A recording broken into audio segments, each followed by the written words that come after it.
in residence feels to me like being present.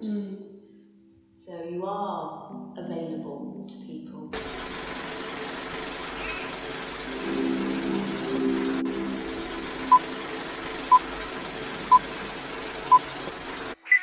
In the 1940s and 50s, when London's South Bank University was known as Borough Polytechnic, the celebrated artist and teacher David Bomberg taught his legendary art classes in the life drawing studios 3 floors above where Borough Road Gallery is now situated. Borough Road Gallery is a public gallery which opened within London's South Bank University in June 2012. The gallery is part of the university's multidisciplinary School of Arts and Creative Industries. The gallery's programme recognises the historical significance of A David Bomberg Legacy, the Sarah Rose collection, whilst aiming to firmly relate this back to contemporary narratives. I thought it would be a fantastic opportunity to involve a contemporary practitioner to come and work with the collection here.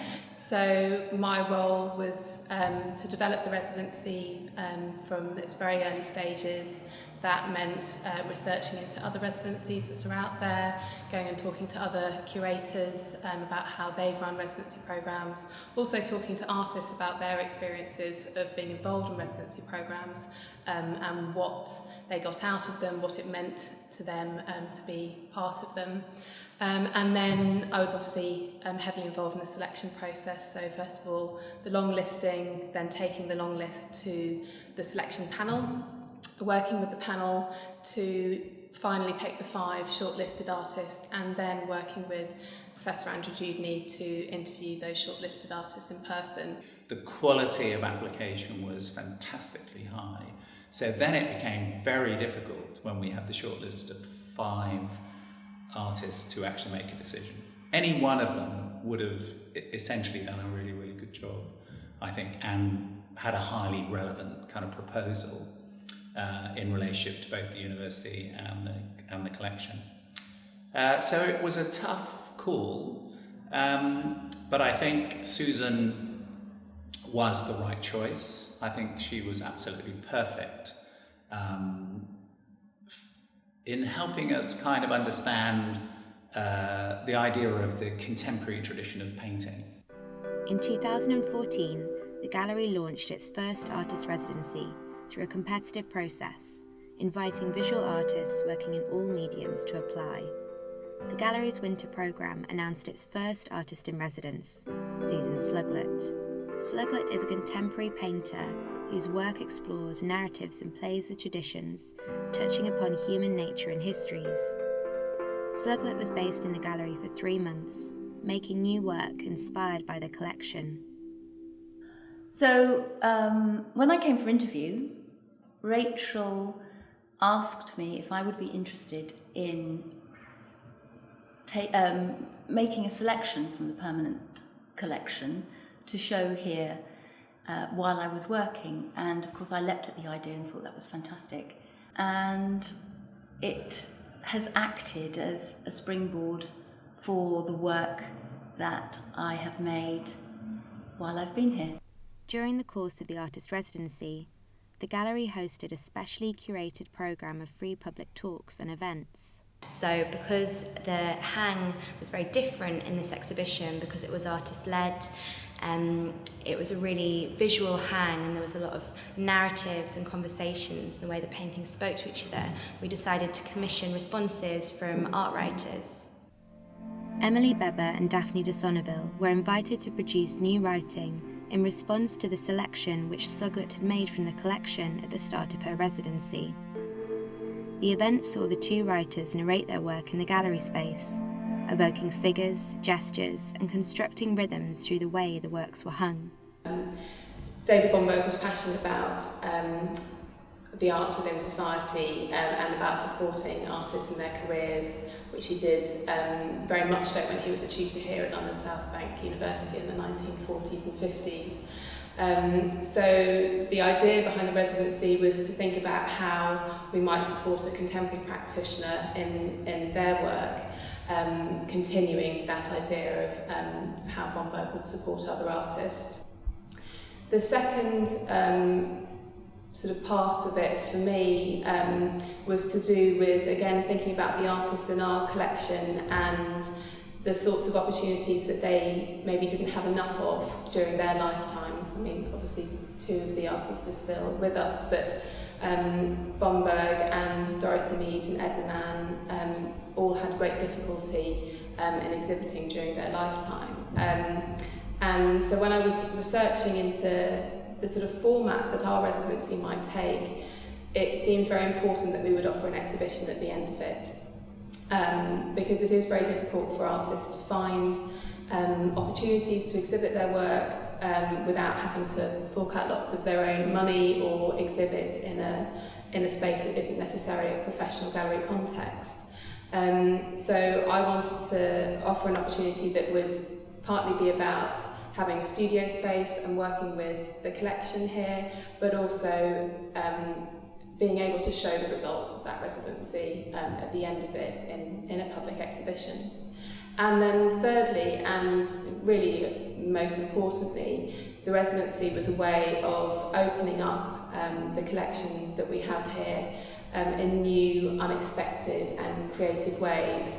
As a volunteer in the gallery, it was wonderful seeing people come in all the time and just be really engaged with Sue. She was always so welcoming and people were really interested in what she was working on the whole time. I've always had an interest in narrative and storytelling within painting, and the collection seemed to provide raw material that I thought would be very exciting to use in terms of looking at things that might be seen initially as quite traditional, like still life painting or portraiture, having the originals in such close proximity to where I was working, which is basically this room that we're sitting in, divided in half with the potential privacy of a blind,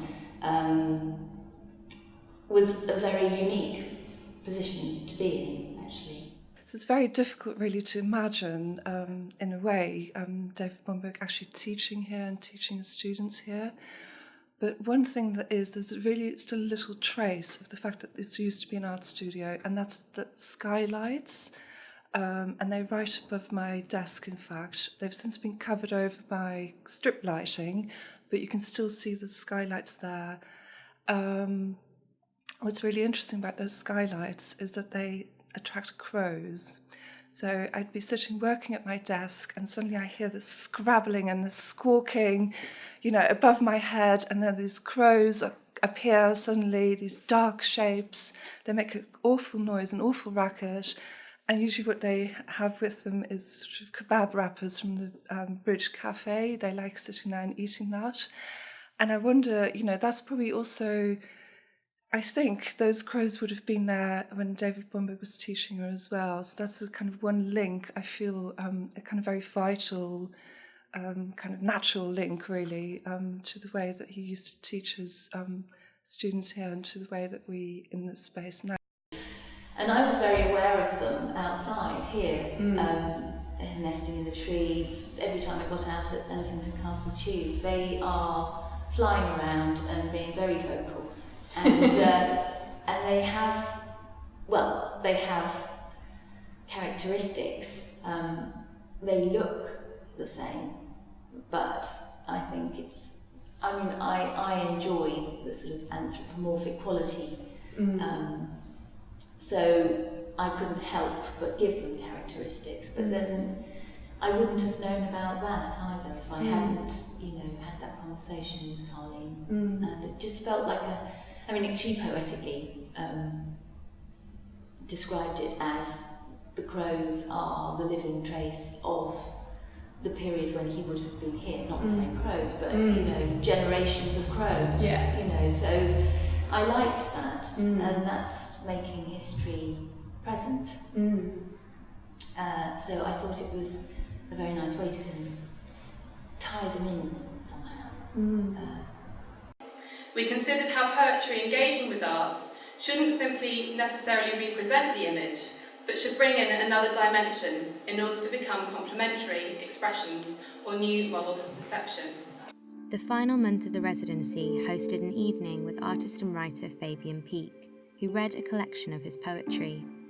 The event concluded with a conversation with senior lecturer in creative writing, Carleen van den Buchel. This event also marked the launch of the new small poetry publication, Writing Bomberg, published by the Gallery.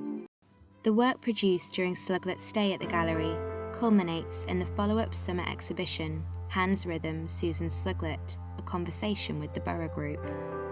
During her 3-month residency, Sluglett drew inspiration from the paintings, drawings and prints in the collection and the stories of the many visitors that came to her studio. The resulting works capture and draw out just some of the anecdotes and narratives, real and imaginary, collected along the way. Flowers Rhythm is one of the most important works by David Bomberg in the collection, and Hands is a painting by Dorothy Mead, created the year before she died. A new series of works, For Dorothy, depicts pairs of white gloves. They form a group, but each pair has a different rhythm and character. What was it like to kind of come in and actually start to Rifle through? That was extraordinary. I mean, you know, this is my first residency, so it all felt terribly new, and it's a privilege, you know. How many artists get to handle real work in this way, and then get to use it as a springboard to make new work? It's quite an unusual situation. So I was overwhelmed with excitement. These themes and recurring motifs are not something that I'm going to drop just because this has ended. This is going to continue. Borough Road Gallery continues to use Sarah Rose's gift as a significant resource and inspiration, which not only ensures that these important historical artworks are accessible, but also provides a vibrant starting point for a range of new work, responses and research for the future.